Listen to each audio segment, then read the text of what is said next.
Alegria e Triunfo 01. Capítulo 10. A felicidade. Tudo responde ao chamado da alegria, tudo se reúne onde a vida é um canto. Esta é a mensagem da nova vida, da nova ordem e dos novos tempos. É o texto áureo do grande evangelho do esplendor humano. É a verdade central da sublime filosofia da existência que declara que o maior bem é a felicidade e que o céu está neste mundo. Cristiano D. Larson. A felicidade pode ser designada pela síntese das aspirações humanas. No admirável filme O Ladrão de Bagdá, vimos escrito em letras luminosas que a felicidade deve ser conquistada. Ela é conquistada pelo perfeito domínio da natureza emotiva. Não pode haver felicidade onde existe o medo, a apreensão ou o receio. Quando souberdes que existe um poder invencível que vos protegeria a tudo o que amais, realizando todo o desejo justo de vosso coração, a vossa tensão nervosa desaparecerá completamente e vivereis feliz e satisfeito. Não vos perturbareis mais pelas aparências contrárias, sabendo que a inteligência infinita protege os vossos interesses e aproveita todas as condições para fazer-vos bem. Farei um caminho no deserto e nos rios do ermo. A aflição perturba a mente que guarda rancor. A raiva, o ressentimento, a maldade, o ciúme e o desejo de vingança roubam ao indivíduo a felicidade e lhe deixam a moléstia, o insucesso e a pobreza. O ressentimento arruinou mais lares do que o álcool e matou mais indivíduos do que a guerra. Seus efeitos perniciosos podem ser vistos no seguinte fato: havia uma senhora que era sadia e que se casara com o homem a que amava, vivendo feliz. O marido morreu e deixou parte de seus bens a um parente. Ela encheu-se de ressentimento, em pouco tempo emagreceu, adquiriu pedras nos rins e ficou muito mal. Um metafísico que a conhecia disse-lhe: Senhora, vede o que o ódio e o ressentimento vos fizeram, eles produziram a formação de pedras em vosso corpo e somente o perdão e a bondade podem curar-vos. A senhora compreendeu a verdade da afirmação. Harmonizou-se e perdoou, readquirindo sua esplêndida saúde. A um indivíduo que era diabético e se queixava constantemente do regime que o médico lhe dera e de precisar semanalmente fazer exame de urina, aconselhei que abandonasse o regime e o tratamento médico e orasse pelos vizinhos, pedindo a Deus que os abençoasse, pois vivia em contínua desarmonia com eles. Depois de 2 semanas, os sintomas da moléstia tinham desaparecido e a análise, feita num período de 6 meses, revelou urina normal. Para ser feliz, o homem precisa ter certeza da estabilidade de sua vida, e essa certeza só pode ser dada pelo sentimento de segurança que resulta da consciência da presença do poder interno e da sua direção infalível. Junto ao vosso caminho encontrareis sempre o aviso ou a indicação que deveis seguir. Basta abrirdes vossos olhos espirituais para vê-lo. Certa senhora estava muito aflita sobre uma situação desagradável e pôs-se a pensar, aclarar-se-á isto um dia. A criada, que se achava ao lado dela, pôs-se a relatar fatos que lhe tinham sucedido.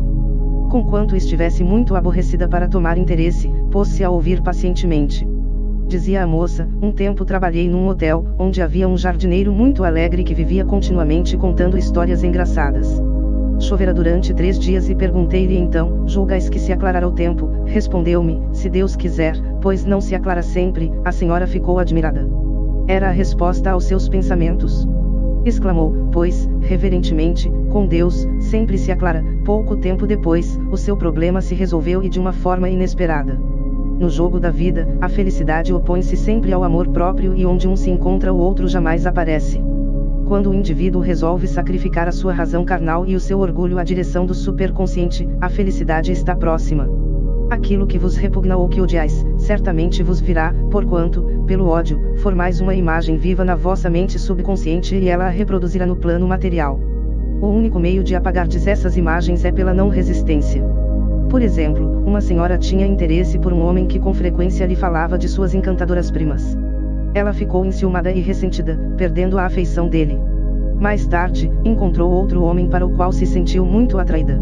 Durante a conversa, ele mencionou algumas primas, das quais gostava muito. Ela ressentiu-se, porém, logo pôs-se a rir, pois ali estavam as suas antigas amigas as primas. Dessa vez, aplicou a não resistência. Abençoou a todas as primas do universo e enviou-lhes bons pensamentos, pois compreendeu que se o não fizesse, todo homem que encontrasse teria primas sobre as quais havia de falar-lhe. Assim procedendo, venceu, pois nunca mais ouviu falar em primas. É por esse motivo que as experiências desagradáveis se repetem tantas vezes na vida de certas pessoas. Conheci uma senhora que vivia contando por toda parte seus aborrecimentos. Andava espalhando para todo mundo: sei o que é o sofrimento, e ficava esperando palavras de simpatia. Certamente, quanto mais mencionava os seus aborrecimentos, mais os aumentava, porque por suas palavras era condenada. Devia ter empregado suas palavras para neutralizar seus aborrecimentos e não para multiplicá-los. Se tivesse dito repetidas vezes, transfiro o meu fardo ao Cristo interno e caminho livremente, não falando em seus aborrecimentos, estes se teriam apagado de sua existência, porquanto pelas vossas palavras sereis justificado. Para provar-vos que é absolutamente verdade que podeis fazer de vossa vida material aquilo que quiserdes, tornando-a feliz e próspera, citarei o exemplo da senhora Frances Larimer Warner. Diz ela numa carta escrita a outra estudante de ocultismo: acabo de chegar de uma viagem, encontrando vossa carta no dia 2 e outras cartas que reclamavam a minha atenção.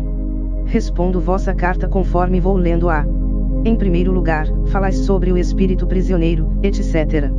Fiquei viúva aos 28 anos, com uma criança na idade infantil e perdi tudo o que possuía em loucas especulações na Califórnia.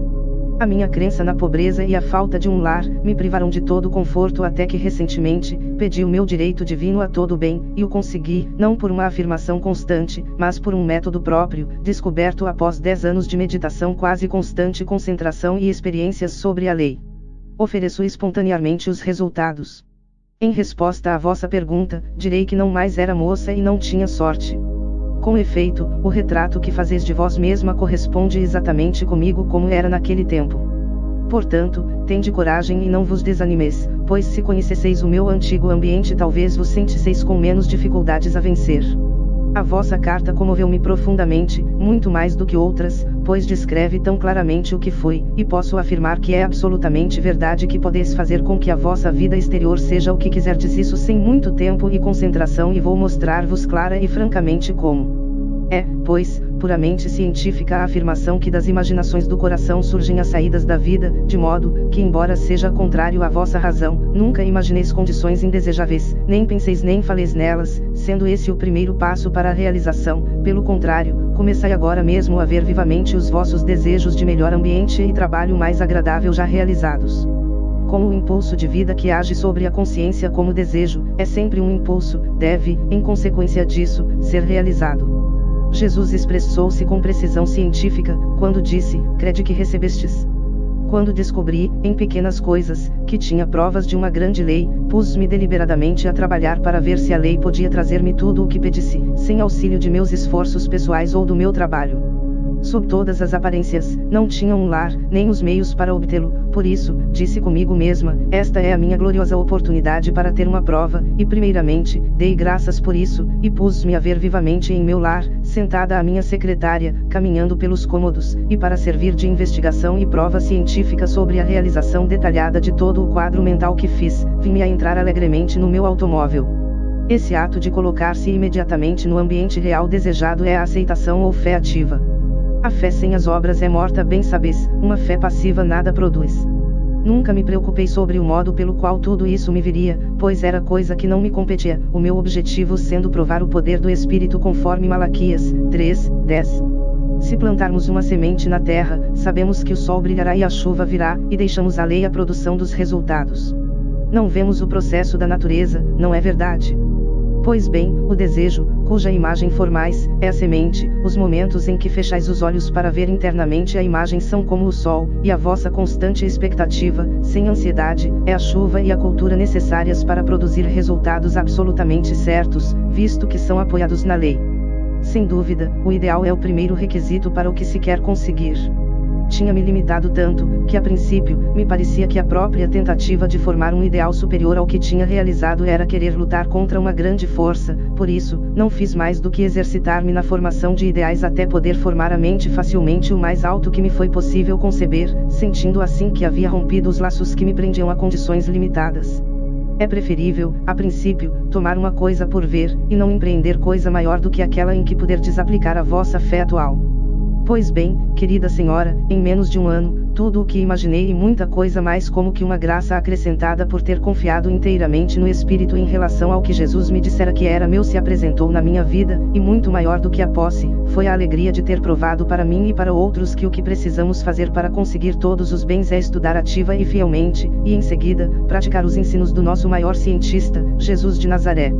Vedes, por este exemplo, que aquela senhora alcançou, por meio do pedido silencioso, tudo o que lhe era necessário para sua felicidade e alegria. Cada ente humano, sendo uma criação diferente do Supremo Espírito, para ser perfeitamente feliz, precisa de coisas diferentes das que são necessárias às outras pessoas e só poderá recebê-las diretamente do Criador. Não há, pois, motivo para invejardes a felicidade dos outros, e em vez de desperdiçardes vosso tempo nisso, pedi ao Espírito que vos dê a vossa parte de felicidade. Concorreis para isso, desejando a maior felicidade a todos e enviando-lhes vossos pensamentos de harmonia, amor, verdade e justiça, e na proporção das boas vibrações que enviardes será a felicidade que recebereis. Capítulo 11. Assuntos financeiros. O Senhor é meu pastor, nada me faltará. Salmo 23, 1. A bênção do Senhor dá a riqueza e não a faz seguir de sofrimento. Provérbios 10, 22. Perdoa-nos nossas dívidas, assim como nós também temos perdoado aos nossos devedores. Mateus 6, 12. O homem vem a este mundo financiado por Deus, tendo o que deseja ou de que necessita já preparado para o seu uso. Esse suprimento se manifesta por meio da fé da palavra expressa. Se credes, tudo é possível, disse Jesus. Assim refere uma professora de esoterismo. Uma senhora dirigiu-se a mim, em certa ocasião, para relatar-me o resultado de uma afirmação que lhe ensinara. Não tinha trabalhado no teatro e desejara uma boa posição numa companhia teatral. Dei-lhe a seguinte afirmação: Espírito infinito, abri o caminho para a minha grande abundância. Sou um imã irresistível para tudo o que me pertence por direito divino. Referiu-me, na segunda vez que me visitou, que recebera um papel importante numa ópera muito aplaudida. Disse-me, foi um verdadeiro milagre, produzido pela afirmação que me destes e que fiz centenas de vezes. A atitude espiritual com o dinheiro é a da convicção que Deus é o vosso suprimento, e que o atrai da abundância das esferas superiores, por meio de vossa fé e de vossa palavra falada. Quando vos compenetrardes disto, perdereis todo o apego ao dinheiro, vencendo o medo de despendê-lo se for necessário. Com a bolsa mágica no espírito, o vosso suprimento é ilimitado e imediato, e também tereis a compreensão de que o dar deve preceder o receber. Uma esoterista americana narra o seguinte: certa pessoa se dirigiu a mim, pedindo-me que expressasse a afirmação que receberia $500 até 5 de agosto. Estávamos a 1º de julho. Eu a conhecia muito bem, e disse-lhe: vosso mal está em que não dais o suficiente. É preciso abrirdes vossos canais de suprimento pelo dar. Recebeu um convite para visitar uma amiga, porém não queria ir por causa das formalidades e despesas. Pediu-me, faça o favor de tratar-me para mostrar-me educada durante 3 semanas, pois desejo retirar-me o mais breve possível, e não vos esqueçais de afirmar que receberei os $500. Ela foi para a casa da amiga, teve muitos aborrecimentos e desassossegos, procurando continuamente retirar-se, porém sempre era persuadida a permanecer mais tempo. Entretanto, lembrou-se do meu conselho e deu presentes às pessoas que a rodeavam. Sempre que podia, fazia um pequeno presente. Aproximava-se o 1º de agosto e não havia sinais dos $500, nem meios para terminar a visita. No último dia de julho, exclamou: meu Deus! Talvez não tenha dado o suficiente, assim proporcionou aos criados mais gorjetas do que pretendia fazer. No dia 1º de agosto, a amiga em cuja casa estava hospedada lhe disse: querida, quero fazer-vos um presente. E apresentou-lhe um cheque de $500. Vedes, por este exemplo, que Deus opera maravilhas de um modo inesperado. Quando fizerdes vosso pedido, deveis manter a atividade mental, de que já recebestes, e na medida do possível, agir como se já estivesseis aplicando a quantia recebida. É absolutamente indispensável que não penseis de que modo Deus vos enviará a quantia pedida. Muitos fazem seus pedidos e põem-se a procurar o caminho pelo qual hão de vir, resultando disso uma grande demora ou a vinda por um caminho errado. Os resultados obtidos por essa forma nunca são realmente satisfatórios, e cedo ou tarde, têm consequências desagradáveis. Outros há que fazem seus pedidos, e em seguida, adquirem um bilhete de loteria, julgando que assim ficará mais fácil para Deus dar-lhe a quantia que desejam. Isso, porém, é uma armadilha do subconsciente, porque, a não ser que haja uma intuição positiva para fazê-lo, não deveis comprar bilhetes, mas sim esperar que vos seja revelado o que deveis fazer para realizar o vosso pedido. Com efeito, se tiverdes de fazer alguma coisa e esperardes calmamente o resultado de vosso pedido, tereis um aviso intuitivo do que vos compete fazer. Não vos esqueçais de que a fé sem obras é morta, e portanto, à medida que fordes recebendo, ireis aplicando e satisfazendo vossos compromissos, não guardando para amanhã, mas sim despendendo o dinheiro com a convicção de que amanhã virá mais ainda.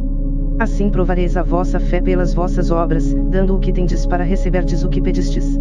Se tiverdes dívidas ou, pelo contrário, alguém vos dever, é porque na vossa mente subconsciente se acha gravada a crença na dívida.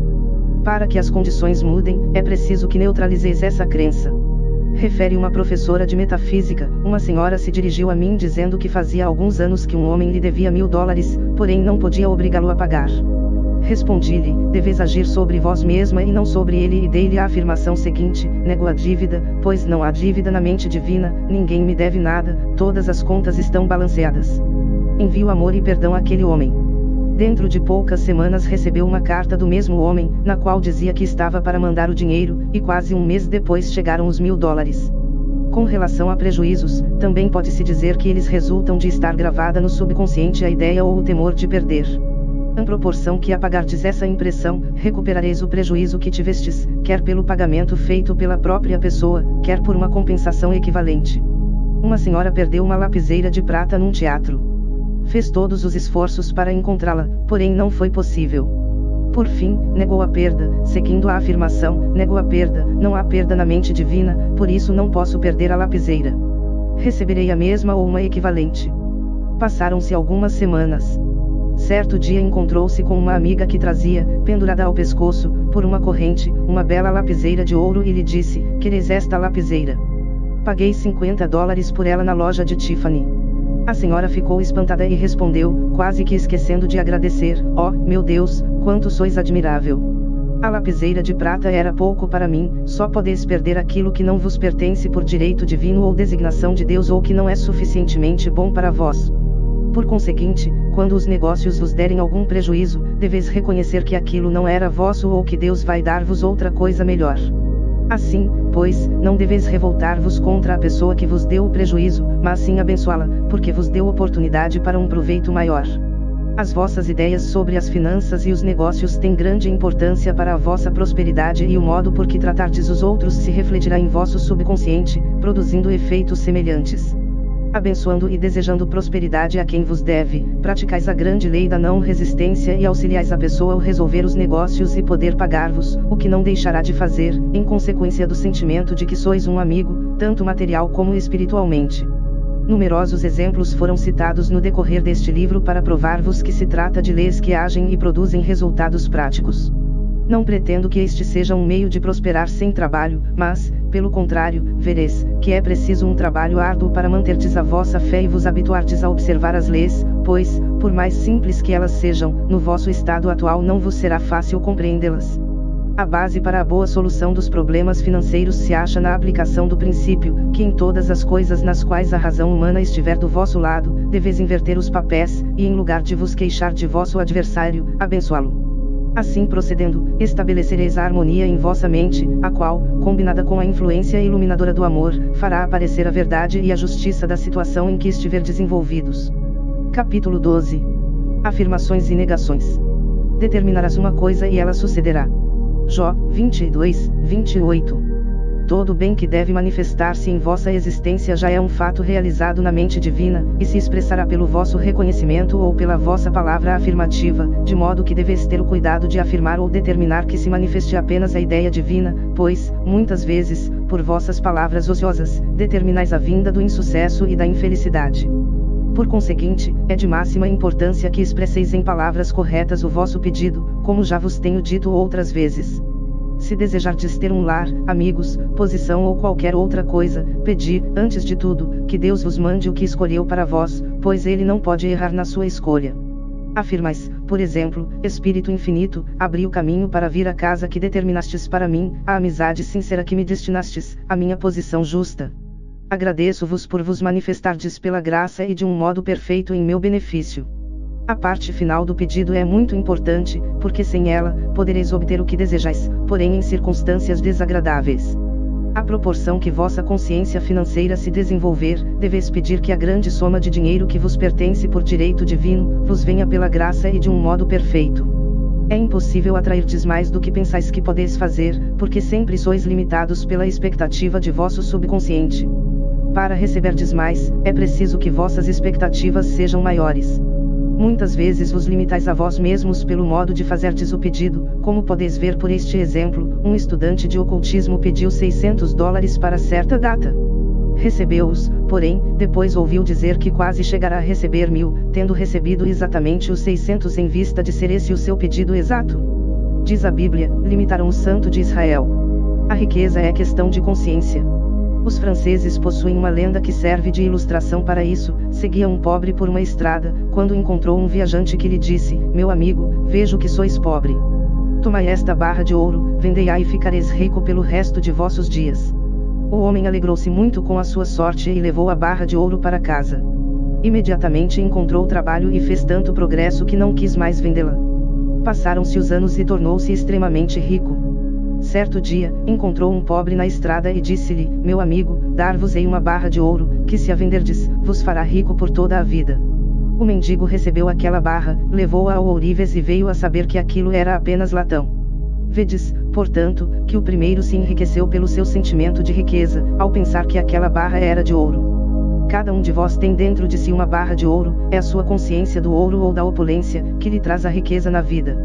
Ao fazerdes o vosso pedido, deveis começar pelo fim, afirmando que já recebestes, pois Deus disse: antes de me chamardes vos responderei.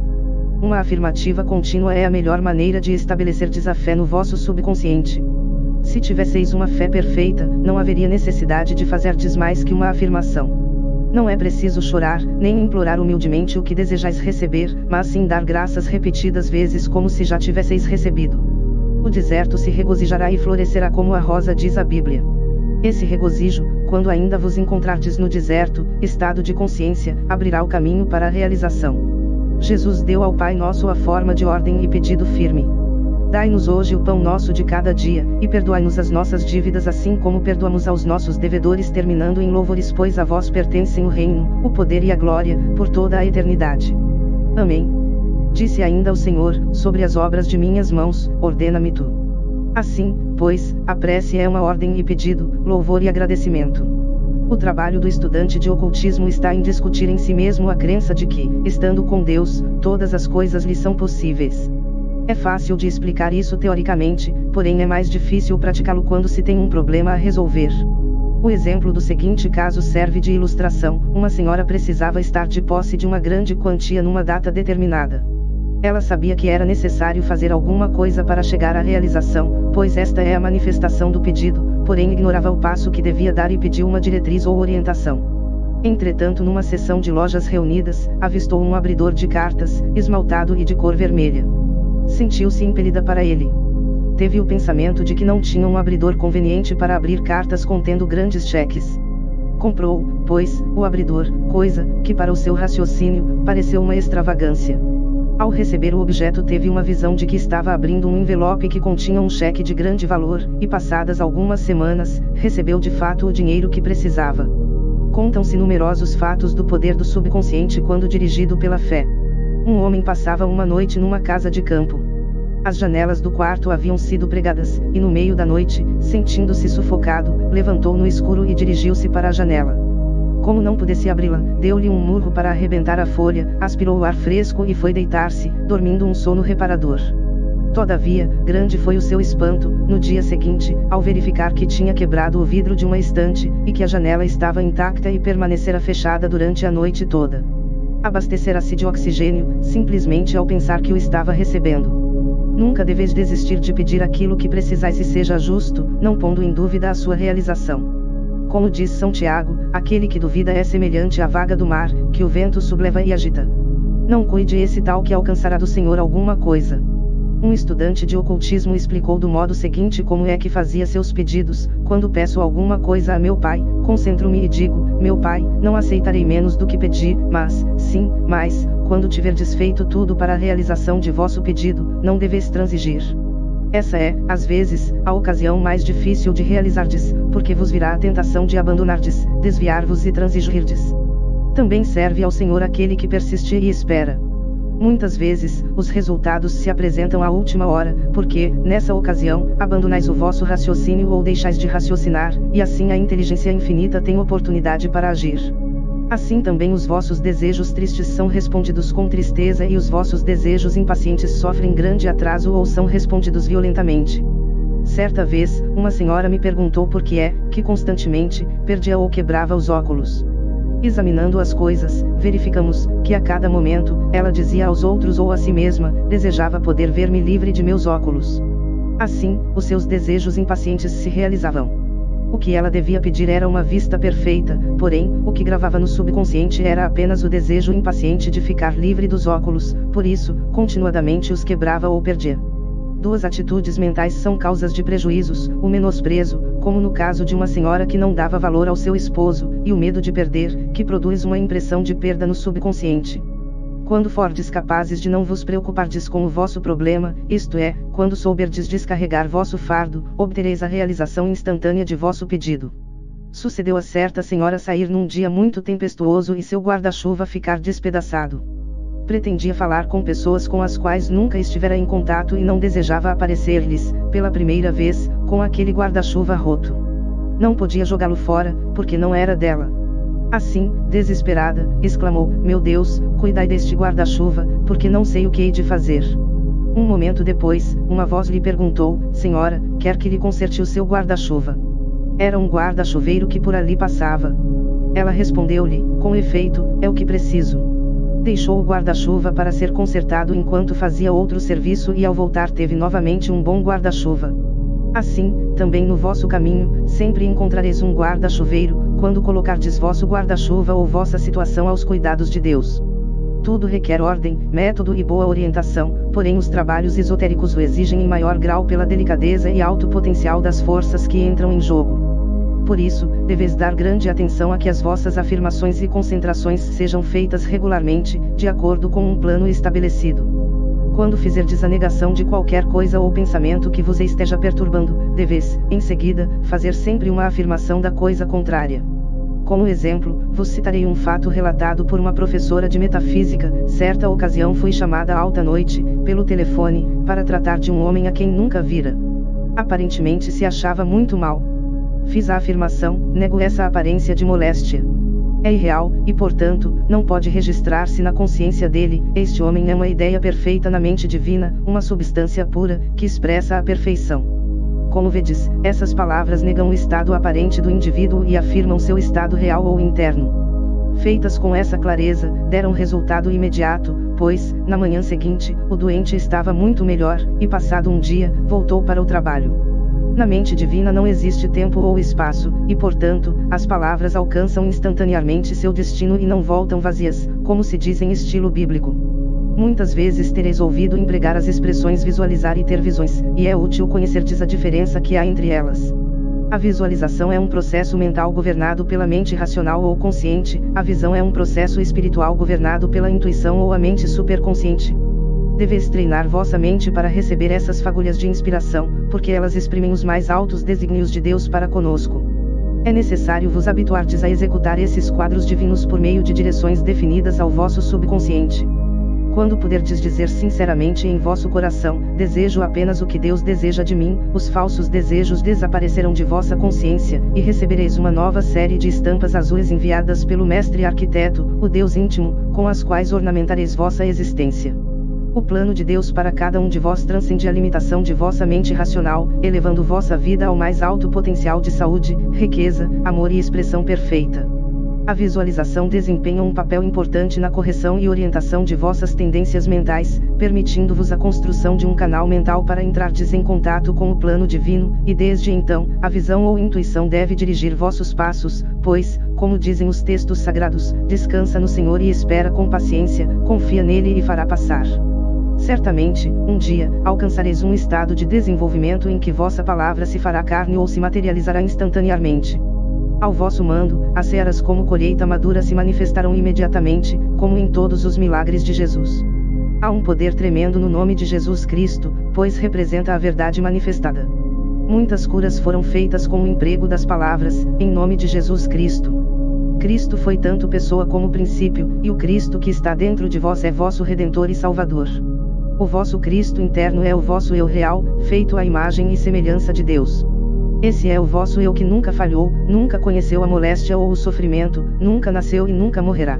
É a vossa ressurreição e vida. Quando Jesus disse que ninguém vai ao Pai senão pelo Filho, queria dizer que Deus, o universo, agindo no plano particular, se torna o Cristo em cada um de vós, o Espírito Santo é Deus em atividade. Assim é que manifestais diariamente a Trindade Pai, Filho e Espírito Santo nos vossos atos, embora não o façais conscientemente. Deveis fazer de vosso pensamento uma arte. O mestre pensador é um artista e tem o cuidado de pintar no quadro de sua mente apenas figuras divinas, desenhando-as com traços magistrais de energia e decisão, tendo fé perfeita em que não há poder capaz de obscurecer-lhe a perfeição, e que se manifestarão em sua vida, realizando o ideal. Todo poder vos é dado para, pelo vosso reto pensar, trazerdes o céu à terra, sendo esse o objeto do jogo da vida. As suas simples regras são, fé inquebrantável, não resistência e amor.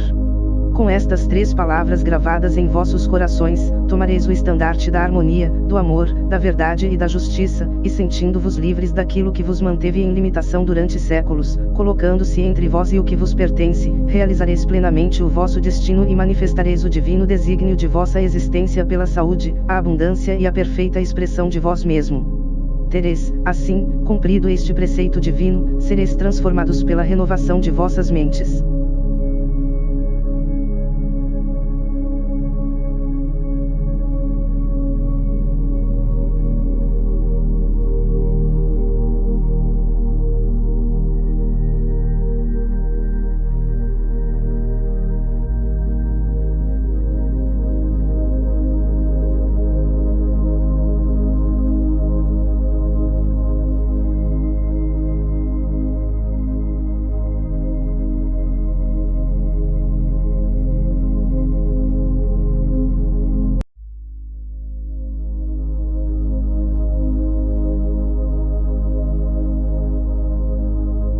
Alegria e Triunfo 01